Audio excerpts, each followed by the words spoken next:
Hello, hello, hello, and welcome everybody. Hello, good morning, good evening. My name is Danielle Stein Fairhurst.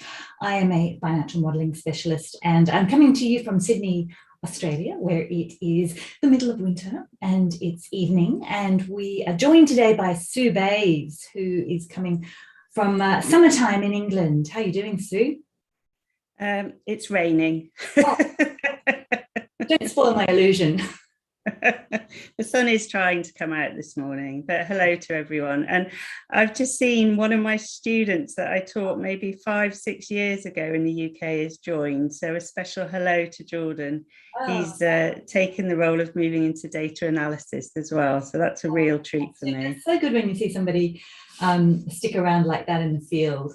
So we've got people from Oman and Jordan and Adelaide, Brussels, all over the place. So welcome.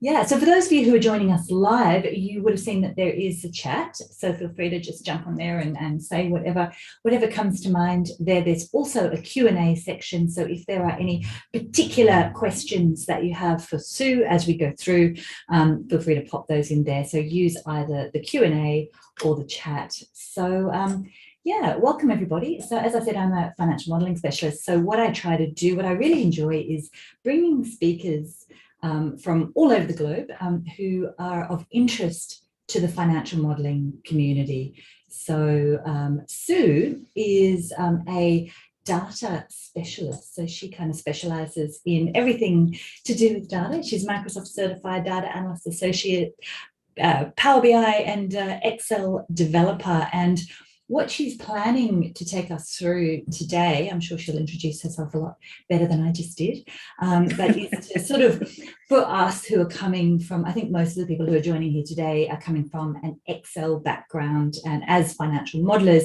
we're using Excel all day, every day, and quite often we're having to deal with data as our source for our financial model, and that we can sometimes sort of some of the terminology and some of the principles can be quite tricky, and I think that's the sort of tips and tricks that Sue is going to take us through today. So I will, I'll hand over to you, Sue, and feel free to sort of jump in with any questions as we go, and I'll sort of, jump in with any sort of any comments as we go through. So take it away. Perfect. First of all, I'll just introduce myself. Hopefully you can all see my screen. Yes. Key concepts and structures for optimal model performance in Power BI. But I'm, as Danielle said, I am everything data, love data, work with data all day, every day. I'm a huge Excel fan. And when I found out that you can have relational databases in the back end of Excel, I was super excited and ended up stopping teaching to do this full time because I just wanted to play with it all the time. So a little, just 2 minutes about me. I am, Danielle said, data everything. I can program in M, DAX, Python, R, SQL, and VBA to a degree. I'm very rusty in VBA, and I just love everything to do with data. So the session will take about 45 minutes-ish with questions in between. The learning outcomes I want to be able to cover is to enable you to recognize key basic concepts between different types of data. So we'll look at data as a whole, and we'll drill down to the different types. Then we'll look at data types, and types of data and data types are different. Then we will look at how to model data within Power BI. So once you pull your data in, key methods of modeling it.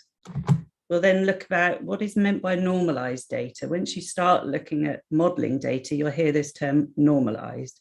So within that, I'll talk about what we mean within the data analytics environment for normalized data.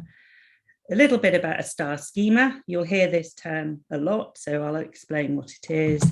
And then a little bit about how the engine that is in Power Pivot in Excel and within Power BI works on imported data. So hopefully it will give you an understanding of some of the background. So the way that I'm going to structure this presentation is I'm going to break it down into these areas, and then I'll stop and at different points and ask questions. I'm not looking at the chat because I'll get too distracted and then I'll chat away. So I'm going to leave it to Danielle to flag up if there's anything you want to ask or you want to ask questions. And I'll stop at the end of each section to see if there's any, any input or anything you want. And a little note, I'm going to be asking you some questions. So just for you to answer in the chat or answer yourself, just to make sure, just to keep you on your toes and make sure you're listening. Sounds good. Brilliant. And I do like it if you do chat. So the first thing that we're going to look at is we're going to define and talk about what do we actually mean by types of data. So within this, I'm going to break data down into 3 key areas for business: numeric, categorical, and time series. So this will help you understand how we model our data by breaking it down into these various types of data.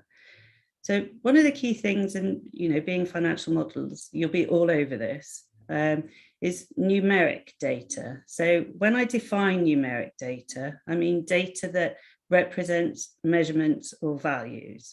And there are two types, discrete and continuous. So discrete is something that you can actually count. Money would be discrete, whereas continuous is something that sits along a range. So your age would be a range because you could break it down to years, months, days, minutes, seconds, milliseconds, and it's continually changing. So that would be a continuous type of data. That's quantitative. That's facts. That's giving us facts about the information that we're looking at. So when you hear facts, this is what it's giving us. It's giving us information about something that has happened. The next type is categorical. So when we start looking at categorical, this is our dimensions. This enables us to actually tell a story about our data. So within modeling, your quantitative could be how much you've sold or how much you've spent.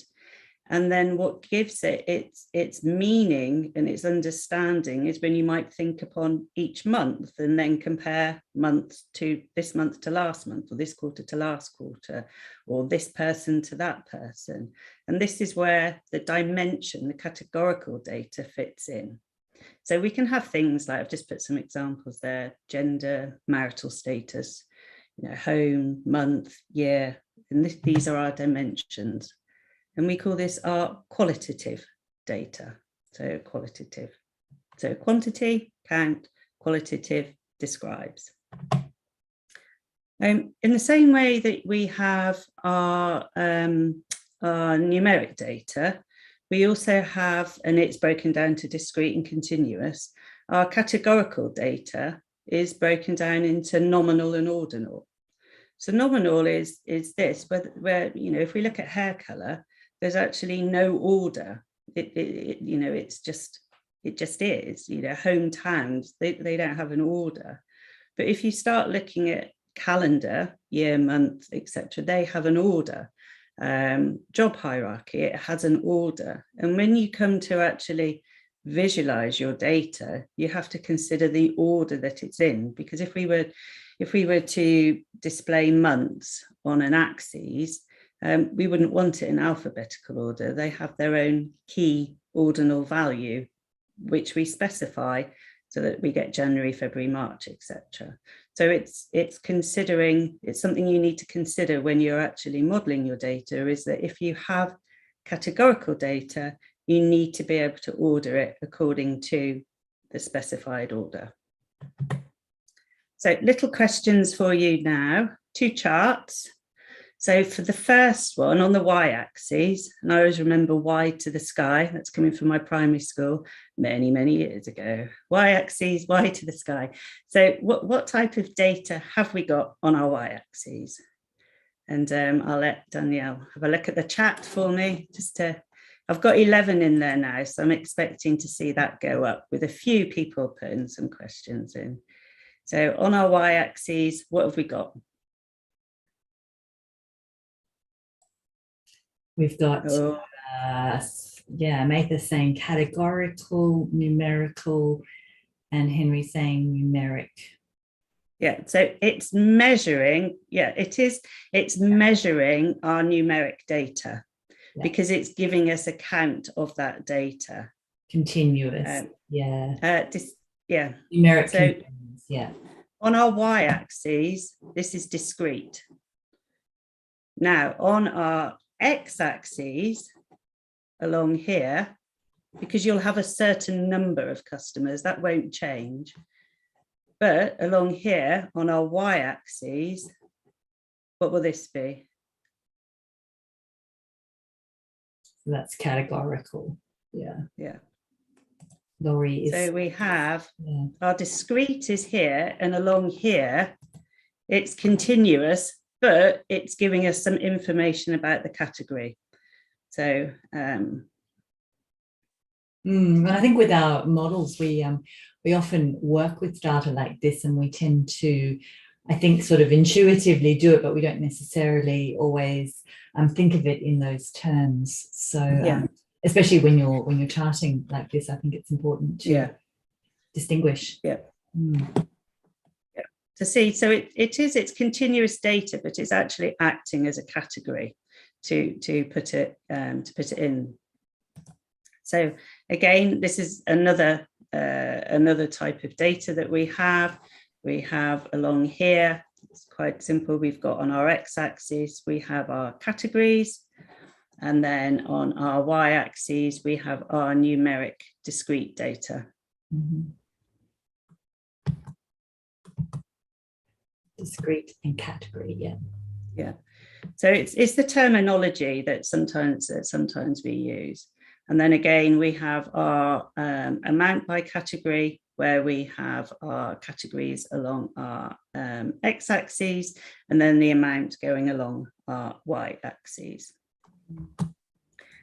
Time series data. Now, this is something you will know and be so much more familiar than me with regard to your financial modelling. So time series, we generally in data terms have our time, our measurements going along the bottom, along our x-axis, and along the y-axis, we have our facts. So we're measuring our facts along the y-axis with the values. Does that look like Power BI? Yeah, it's a little GIF in Power BI. Oh, cool. So, I mean, nearly always in our financial models, you're dealing with time series. I mean, you're nearly always sort of going, whether it's months or years, across the page. Yeah, it's quite nice, isn't it? This, I mean, I think Power BI for the visualizations are very good. And again, this is where we start to be able to compare, which again you do with modelling, where you will have the time or the months or the days going along the x-axis, the values represented in the y-axis. And in terms of Power BI or modelling, we would tend to have different tables. So you would have, a table showing your facts of your sales, and then another table representing your budget. And these are then filtered by a date table, which enables you to compare dates with dates. So this is where we start looking at granularity of data, as a term that you might use, where you start looking at different fact tables and then identifying them depending upon your business need. And so to put it into something very familiar to you and to I, this is where when we start looking at a pivot table in Excel, and this is sort of the bit that I live in because Excel is so huge, but this is the bit that I tend to live in. We have our facts, we pop in our values. So our facts pop into our values pane, and then our categories pop into our filters and our columns and our rows. So along here, we have our facts, and then our filters pop along into here. And this, someone, I think Ken Pulse was talking to me years ago about this, and I was like, just makes so much sense when you say it in this way, because sometimes, you know, you can try and pop a fact into a column and it doesn't work, and you just, why won't it work? But it's actually having your categorical, your descriptive data in these three, and then your facts, the things that you're measuring. You're referring to it as facts. Do you mean, when you say fact, do you mean the values? Yeah, absolutely. Your measures are things that you're calculating, like your costs and your amount. What you're aggregating, you know, yes, for example. Perfect. Yeah, what you're aggregating. It's the things you're adding up, basically, or you're aggregating, which leads me very nicely into one of my slides later. So once we've covered these types of data, we then start looking about, and I'm only spending 2 minutes on this because it's not necessarily relevant for here, but it's interesting to consider this world that we're living in now. The data that we're getting is immense. And there's two types, really. There's structured and there's unstructured. So structured are things that we use a lot within Excel, and I presume, you know, as financial models, this is what you will be spending all day, every day looking at. And it's things like data that comes from reservation systems, that might come from account systems or phone numbers or addresses. And they're quite easy to search and structure. But then we have this unstructured data there. You may pull in from text or from images or from emails. Or... We don't like unstructured, though. We like to have everything. yeah, I know. I do. Some part of what I do as well is dealing with questionnaires where it's free form text, and there's some lovely packages in R that are just fabulous for that you just pop it in and it'll just pull out keywords and tell you whether they're negative or positive, and you know, what's the emotion that's coming up from this. So it's worth just think about, you know, the amount of data that we have. So roughly, nice clean data is a unicorn.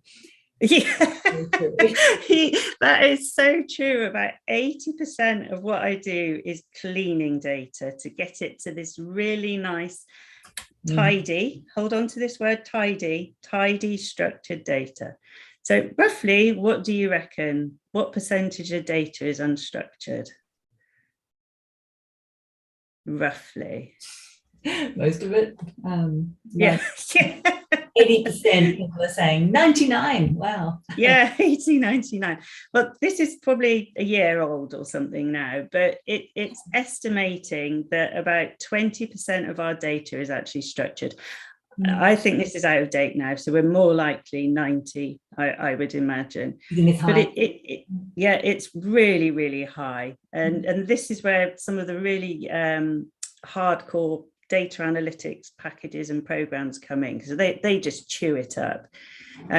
But for us, what we tend to deal with is structured data. It can be displayed in rows and columns, or we pull it from databases, or we pull it from legacy spreadsheets in which we're then pulling our hair out.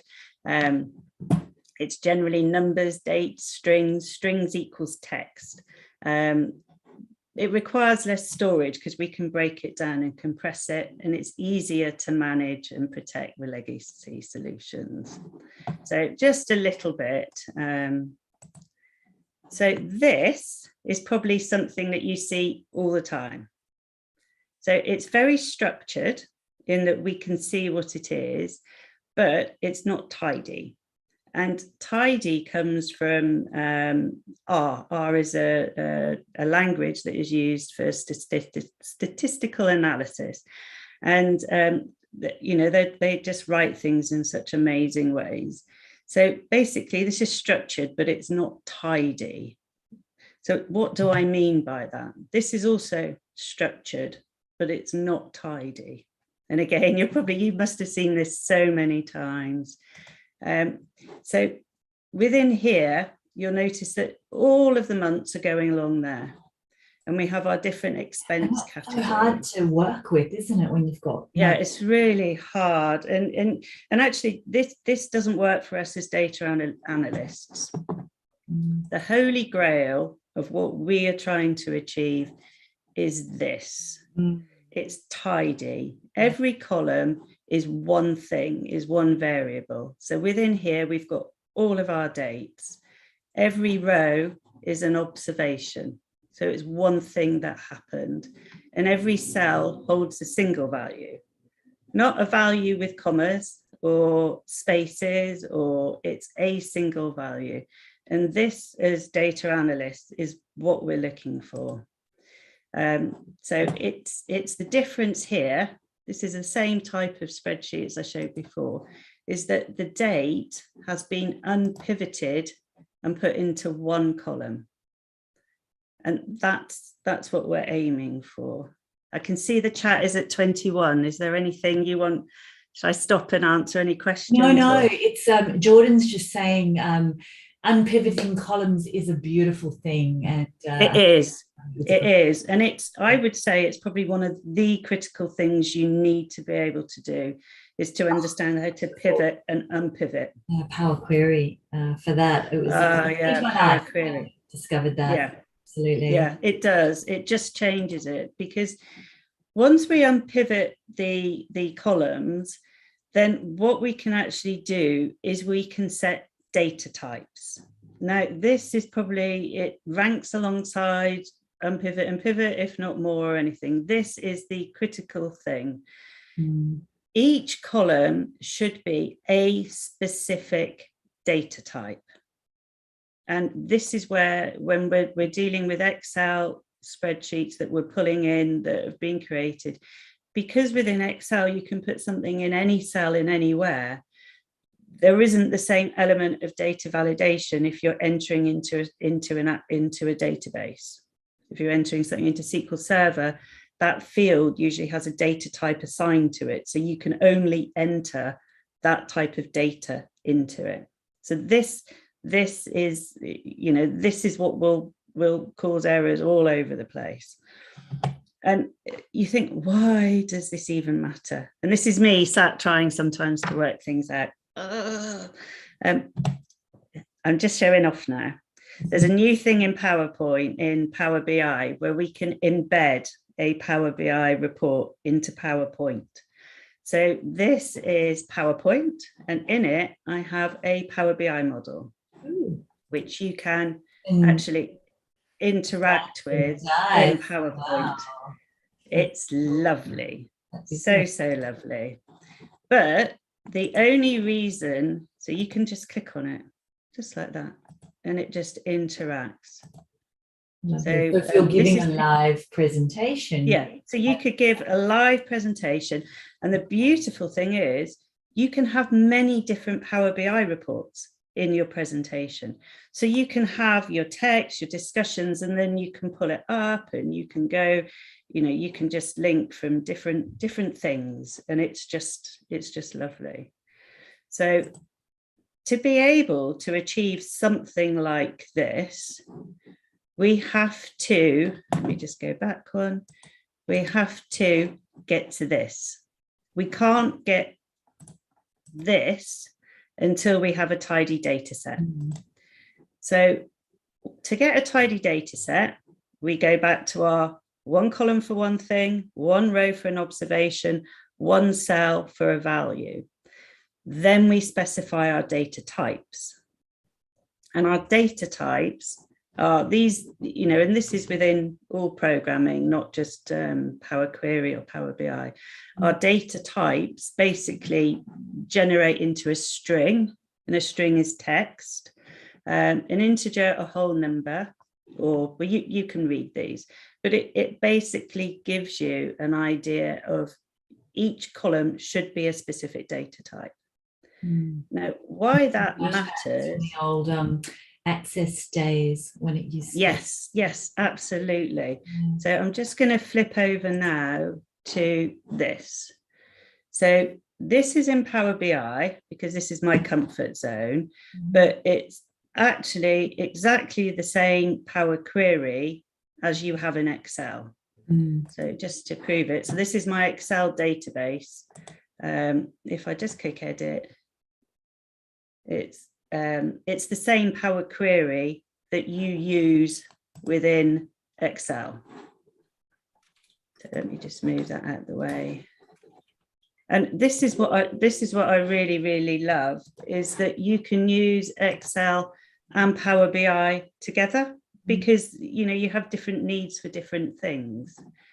So if we think about what we said about having our tidy data set, so each column is a thing, is an entity, it's something. Each row is a observation, and each cell has something in it, and each column has to be a specific data type. Why this matters is each data type has things that you can do to it. So it's an object within the program, and that object allows you to do stuff. Like my nice technical, it has an attribute that you can do. Yeah. So because this is text, what I can do to it is I can transform it. And this is where the power comes in, Power Query. Love it, love it, love it. You can make it lowercase, you can make it uppercase, you can capitalize it, you can trim it, because it's text, and it's saying, if it's text, you can do this, this, this, and this. And if we look at our dates, when we look at transform, you'll see that there's a different set of things that you can do. So you can pull out the year, because it's a date. It knows that after the last slash, it's year. In the second slashes, it's the month. So what it allows us to do is to do specific things to our date, like pull out which quarter it is. And these are all attributes that belong to a data type. Is everyone okay with this so far? How the little symbol at the top. Something that wasn't in Power BI originally, and it makes things so much easier. Hugely. Yeah, definitely.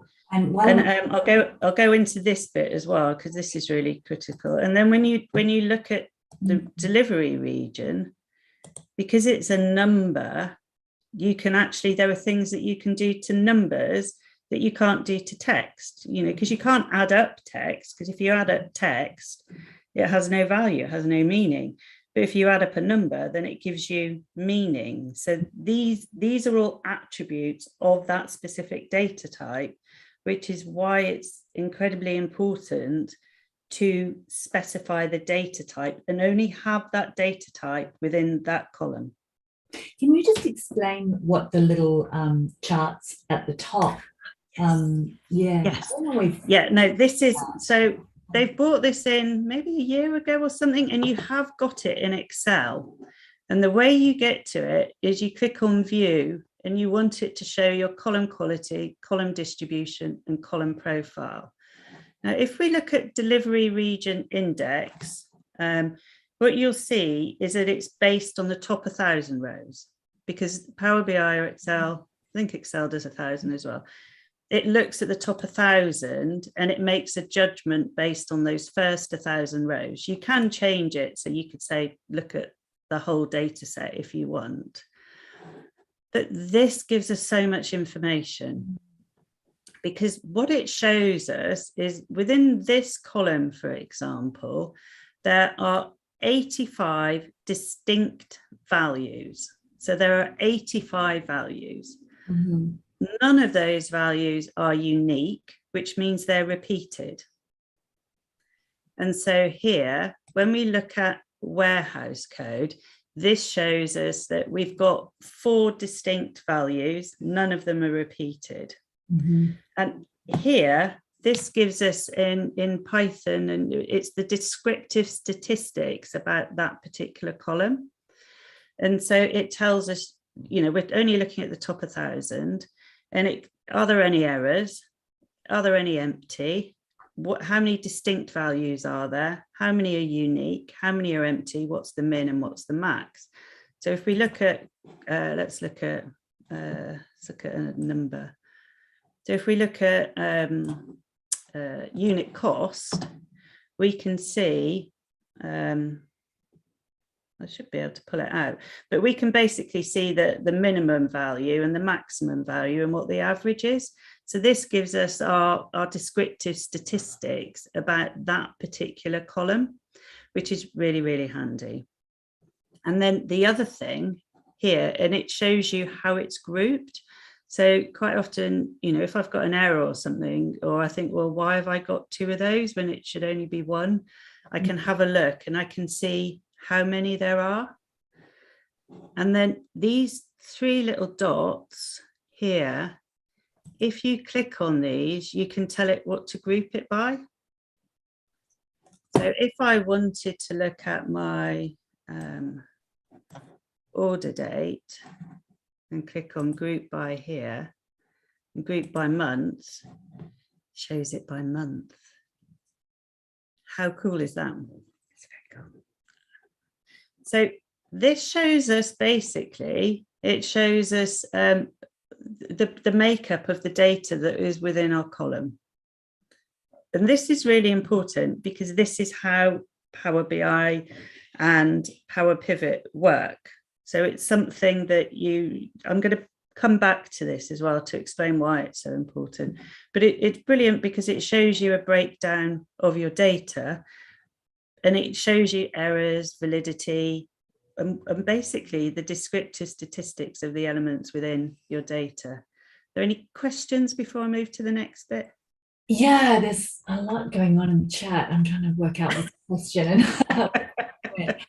Okay, Fred would like to know if we are going to get the data afterwards to practice. Is there any of the stuff that you're able to share or anything that we can make available?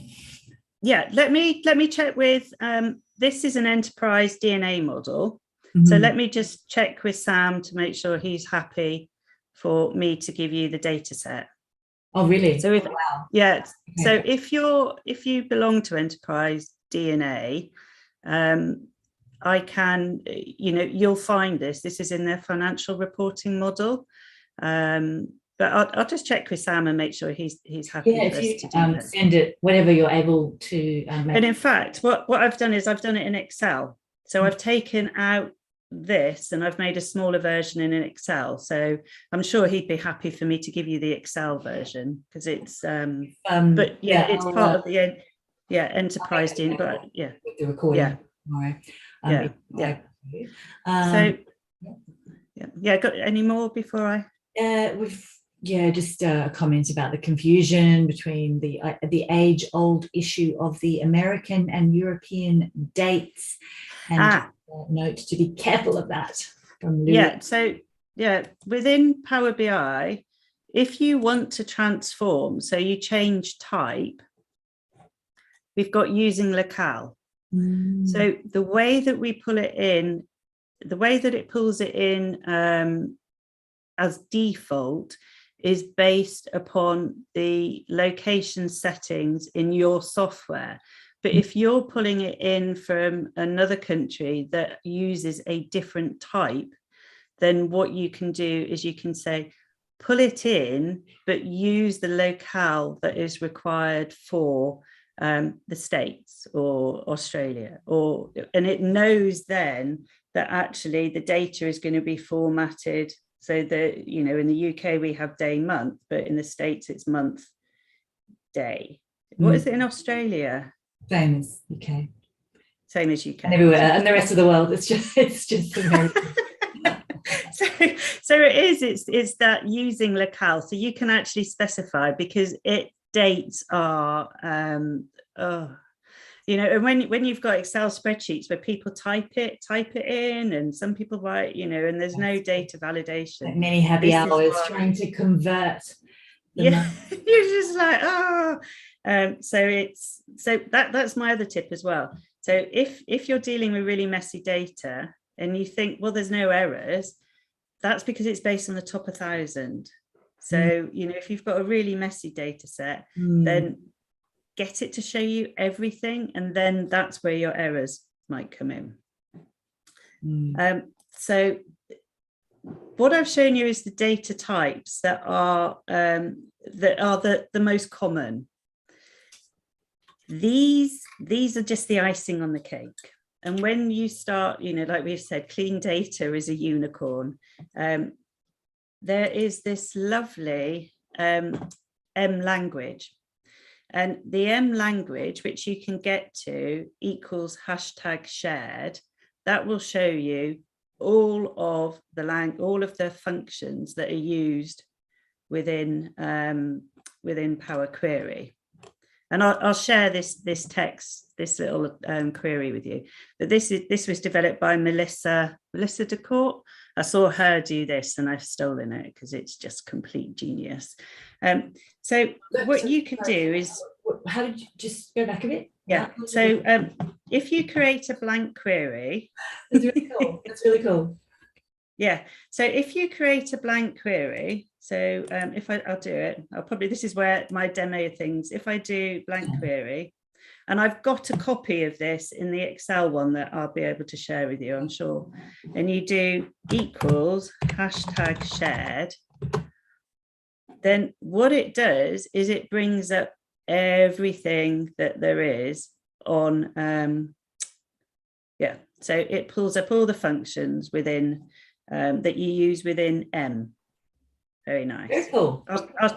I'll share this code with you. Mm-hmm. So you then convert it to a table like this, record equals, and this is Melissa's work. This isn't mine. I've stolen it from Melissa's course on Power Query. So I have to give all credit to her.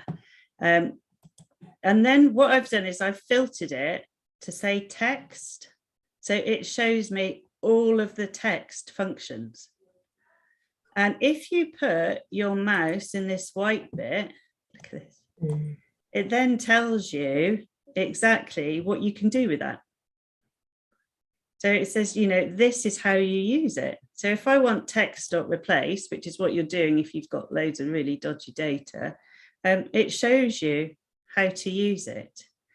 And because M is a functional language, the way that it works, so as the source is shared, we change it to a table. This is my table, T shared.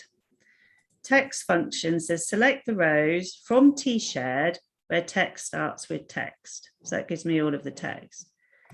Then I say select the rows from T shared. So I'm ignoring that step, pulling up table, and I'm putting in table. So it's showing me all of my table functions, all of my list functions, all of my date functions. And this is why it's absolutely, absolutely critical that you specify your data types. Because when you specify your data types, sorry, it's my dog. He's away in the other room, so he won't bound through. He bounded through on one thing. If you specify your data types, then that allows you to do certain things to your data. So that's why it's really critical. Any questions before I go on to the next bit? Oh, just about when would you use DAX rather than M? So quite simply, I use M when I am modeling my data, when I want to have my data in a specific format for me to be able to analyze. And when I want to keep it that way, when I want to have a column that I use as a category to filter. Sorry, I just have to say, Michelle says that her dog has gone off now because your dog went off. Thank you, Michelle. You made me feel better. But it's like this trans global dog thing. Yeah, I got a puppy last year and he's been in all of my different things. A lot of the guys have seen him grow from a puppy to a dog. So. Sorry, you were saying. Yeah. So M I use to shape and transform and model my data. DAX I use to ask questions about my data. That's the way I use it. Okay. Because, and this is I'll go to in a moment. When you have, so for M I use to make it work for me, so that when, let me just make sure I'm on because I don't want to go over. So when I want to model my data, what I actually ask it to do is I put it into this particular type of format. So can you just bear with me one moment where I just make sure the noise stops? Just bear with me. It's fine. We can't. It's not that bad. We can't hear. Yeah.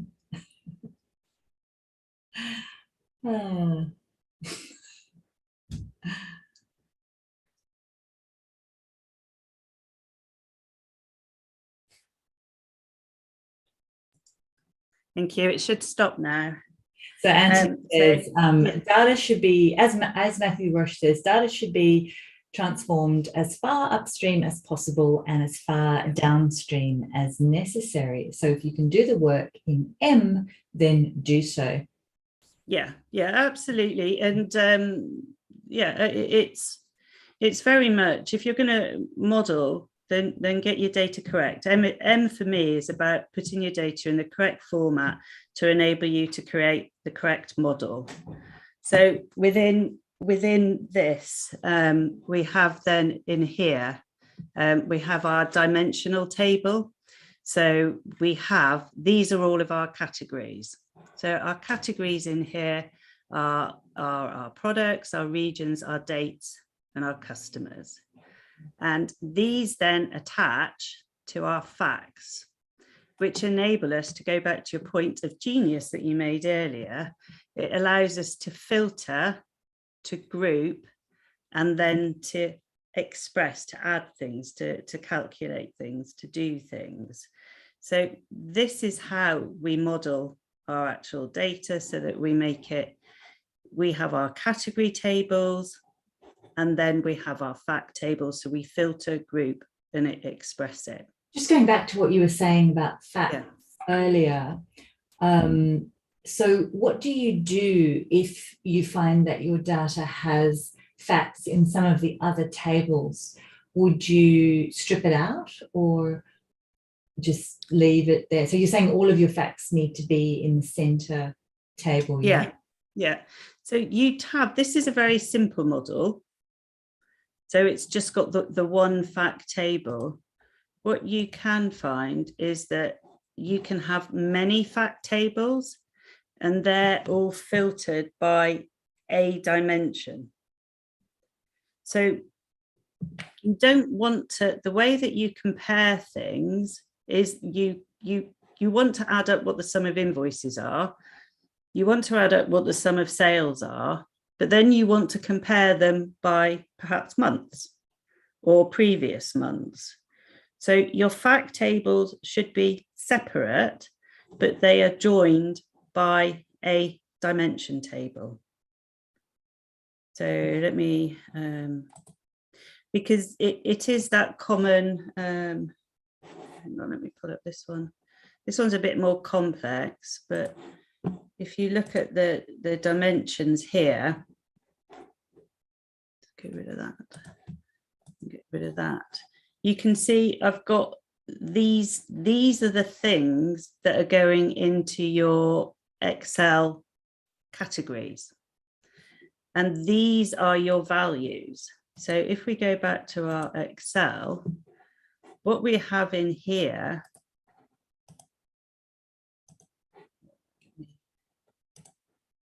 field list.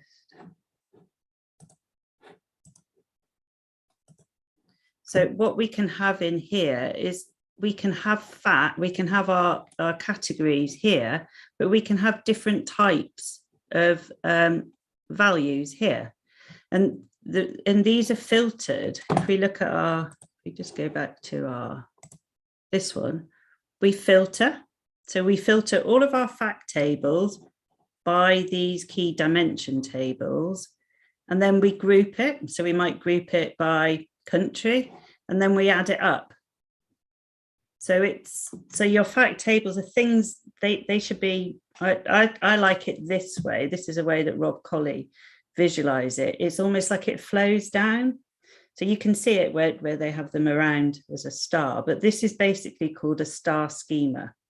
And if you model your data as a star schema, your DAX becomes much less complex, much less complicated, because it's designed to work with this. And what we're doing is we're filtering, then we're grouping, and then we're adding. And that's what makes it quick as well. Any questions on this bit so far? No, I think we're good. Yeah. I might share the chat with everyone as well. There's lots of stuff going on in the chat. But yeah, keep going. Keep going. Okay, cool. I'm not looking at the chat because otherwise I'll be distracted. No, I'll let you know. Oh, sorry, just one question from Henry. Would sales and invoice be related tables, or would they be separate facts? Difficult to say, really. Here they're separate, but it depends upon how you're I would say I would probably have them as separate, but it depends because invoice is probably aggregated, so it might be an aggregation of sales. Okay. Sorry, keep going. We've got about 15 minutes left. So. Yeah. I just want to cover, if you're a bit databasey, because this made me rock in a dark corner for a while. So when you work with databases, there is this term normalization, and Jordan has heard me talk about this, lecture on this for years, so he's probably thinking, oh no. So when you work on databases, your aim is to have a table with non-repeating values. So this is what we use. This is our tidy data set where it's 1NF, where we have a specific thing like sales, and we have the region and territory replicated. When you have a SQL Server database, for example, the purpose of a SQL Server database is very different. It's to store data. It's not to, and it does obviously give us reporting, but not in the same manner that Power BI does with these constant aggregations and filters, etc. So the data is stored. It's normalized to 3NF is the way that they call it, and it's basically, instead of having the name, like you would have a number and it refers to another table. So the tables are broken down, and you have it looks a little bit more like this, where it's broken down. So you don't really need to know about it, but for me, because I get databases, they were talking about normalized, and I was like, yeah, but normalized is 3NF. That I don't understand. But for data analytics, we want that golden data set where we have each column has a thing, each row is an observation, and each cell is a value, and each column has a specific data type. That's what we're aiming for. Any questions on that one, or all okay? So that's just it's not really important unless you sort of understand a bit about SQL Server and you're like, what do they mean by normalization? So the main difference is that a traditional database pulls things out by rows, whereas Power Query and Power BI, or Power Pivot and Power BI, when you import data into your model, it uses an engine called Vertipack, and Vertipack is a column-based database. So it basically works on the columns. And how it works on the columns is it encodes and compresses the data within each column. So you pull the data in, so the data resides in the actual file. It compresses the columns. So if you think back to our Power BI model where we had this is what it's looking at. It compresses each individual column, it compresses. And it works out the position of each row within the column, and it establishes the relationships between the columns. And then it computes and compresses calculated tables and columns. So this is where your calculated columns and your calculated tables are worked out. So this is the most techie bit. So what does that actually mean visually? And this comes back from one of the books by Alberto Ferrari and Marco Rosso. So if you have a column like this with quarters in it, what Vertipack does is it says, right, okay, well, we've got 4 values in that column. quarter 1, 2, 3, and 4. And so what I'm going to do is I'm going to give each of them a number. So in this, it's not so relevant with quarter 1 because we're only missing one text.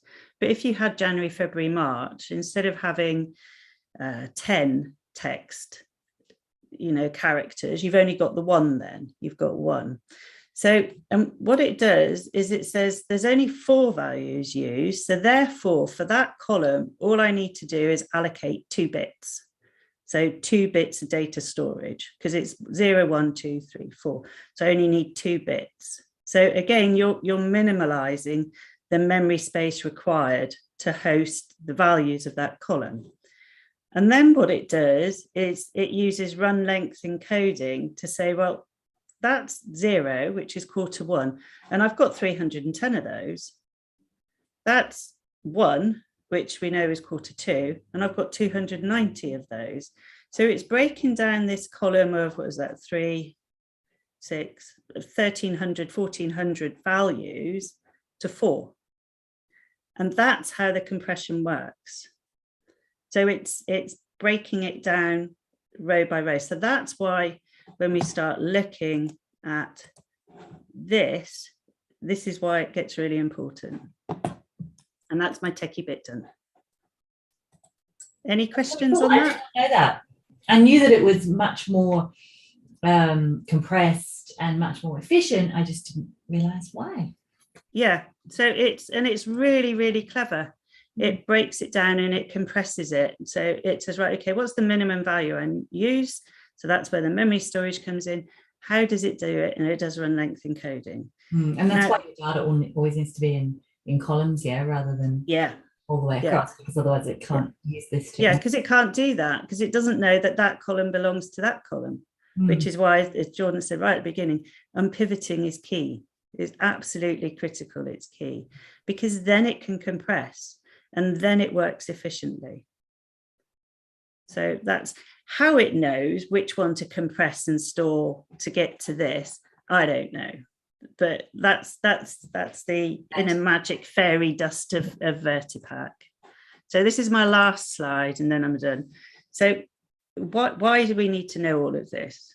Basically, because when we're modeling, what we're doing all the time is we're filtering, we're grouping, and we're creating expressions.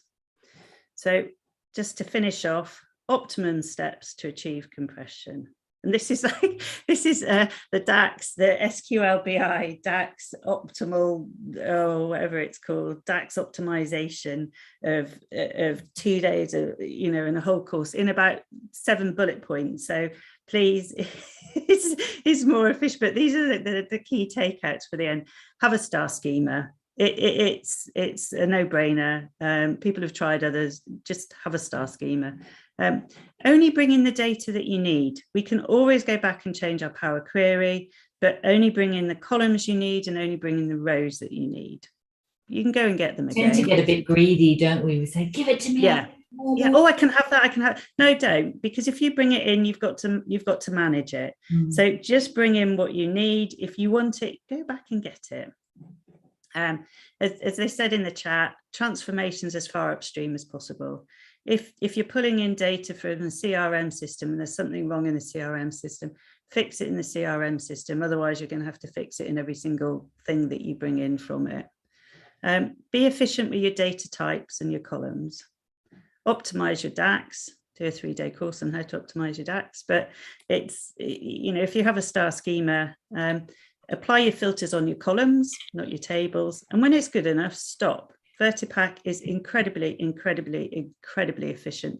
And, unless you've got billions and billions of rows of data, as long as you follow these things, you'll make a difference. And then just last bit, you should be able to recognize key basic concepts, understand the importance of data types, learn how to effectively model data. Hopefully you've understood what is meant by normalized data, the importance of a star schema, and just note this PowerPoint, love this. PowerPoint does it automatically for you. And I used to have to do this because what it does is it makes this bold and it grays out all of these. So visually, it's keeping your eye on that last one. And I only know how cool this is because it took me forever to work out how to do it in PowerPoint a few years ago. And it does it now for you. And it's hopefully you've understood how the engine works as well. Done. And in time. In time, yes, brilliant timing. Absolutely perfect. Okay, so we just have a couple more last minute questions. We've got a couple more minutes, I think. Oh, Henry's just asking about sorting your data versus sorting it in the report. I would not bother doing any sorting relating to the data, right? No. Yeah, same. Have a sort column there if you need it for your categorical data that needs to have a sort order applied. So like for months, if it's January, February, March, April, have a column for 1 is January, 2 is, so have a month number. That's the only thing I would do, is I'd have a sort column for categorical data that isn't alphabetically sorted.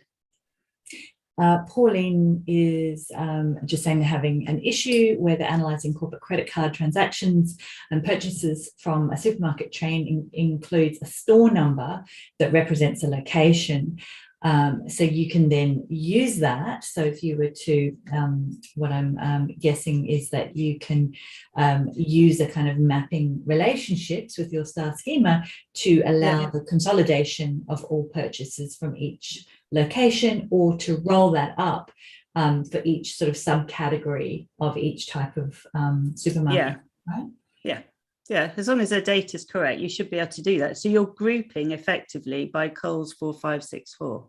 Yeah. Sometimes you look at the numbers and you think that a number is a numeric value. Well, actually, it's not. It's being used as a categorical value. I'm glad you identified that earlier, because I think it is a point of confusion sometimes. Yeah. Wow, thank you so much, Sue. That was absolutely amazing. If there were any questions that I missed in the chat, do feel free to reply, or I think the best way to get in touch with Sue, I'll put a link to her LinkedIn profile in the email that I will send out to everybody tomorrow. Is that the best way to contact you, Sue? Yes, or LinkedIn or Twitter at Sue_Bays. Yeah. All right, thank you so much. And those of you who are part of the Women in Financial Modelling group, Sue has agreed to come back and to give us a more of a sort of QA session to go into this stuff in a little bit more detail. So I'm really looking forward to again. So I think that's in September, isn't it? So if September, I think. So if you have any questions, then please, if you send them to Danielle and she can collate them, and then I can be a little bit prepared, ready for your session. So I'm happy to do that. Yeah, or anyone who's not part of that group, they can get in touch with you, and maybe a follow-up session, or if anybody would like to attend the fantastic training that you do.